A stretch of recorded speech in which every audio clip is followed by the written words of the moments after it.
சுக்ரீவன் என்று வரும்போது துருவ நட்சத்திரத்திலிருந்து வரக்கூடிய உணர்வே சூரியன் எடுத்து வருது. காலையில 4 மணிக்கெல்லாம் அதிலிருந்து வரக்கூடிய உணர்வுகளே அதை எடுத்து பிரபஞ்சத்தில் பரவச்சு அதுக்கு நேரம் நமது பூமி அந்த துருவத்தில் இருந்து அதை நெசி இழுத்து நம்ம பூமிக்குள்ள கொண்டு பரவுது.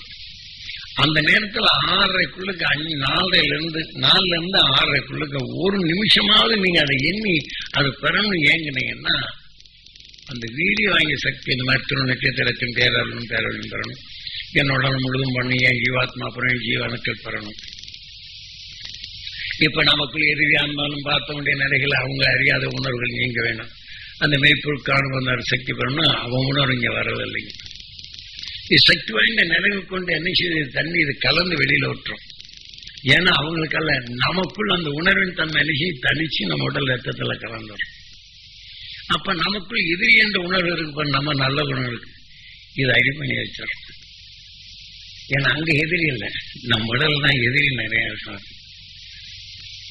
அந்த எதிரி உணர்வை நாம் என்ன செய்யணும்? நல்ல குணங்களை காக்க நம்ம உயிரான ஈஸ்வரனை வேண்டி மனிதனா உருவாக்கிய அந்த நிறைகளை அந்த துருவ நட்சத்திரத்தின் பேரவர்களை பெறணும். அது காக்கப்பட வேண்டும். இல்லைன்னா அது காக்கப்படணும் என்ன செய்யுது? அந்த நல்ல குணம் மடியும்போது நம்ம சிந்தனை போயிடும். அதனால்தான் அந்த துருவ நட்சத்திரத்தின் பேர் அவங்க எல்லாத்துக்கும் உதவி செய்யக்கூடிய யாரு? சுக்ரீவன்.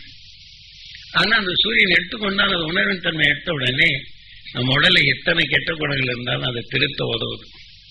அந்த துருவ நட்சத்திரத்தின் பேரொழியும் நீங்க நிறுத்திட்டு தீமை என்ற உணர்வு உள்ளு கூடாதபடி அது ரத்தத்தில் அது உள்ளுக்கு சேர்த்த உடனே இந்த தீமை என்ற நிலையில தள்ளி விட்டுரும். அந்த உணர்வு 1 நிமிஷம் 2 நிமிஷம் இது தள்ளி விட்டுரும்.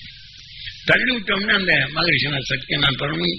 நான் இப்ப யாராவது கோவிச்சாங்கன்னா கோவிக்கும் போது பார்த்தா அந்த மகிழ்ச்சி நான் சக்தி பெறணும், அவன் அறியாத இருள் நீங்கணும், தெளிந்த மனம் பெறணும், பிறருக்கு நன்மை செய்யக்கூடிய அந்த எண்ணங்கள் வரணும். அப்படின்னா அந்த உணர்வு நம்ம நுகர்ந்த உடனே என்ன செய்யறோம்?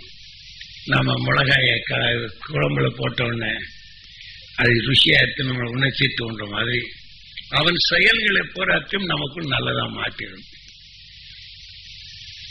அதனால 6வது பிரம்மாவை சிறப்பிடித்தார்.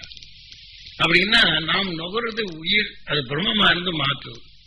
இந்த 6வது அறிவு கொண்டு தீமை என்று தெரியுது. தீமையை நீக்கிறது துருவ நட்சத்திரம் என்று தெரியுது. அந்த உணர்வை சேர்த்து கொஞ்சம் இப்ப பெரிய சிறுக்கு வச்சார்.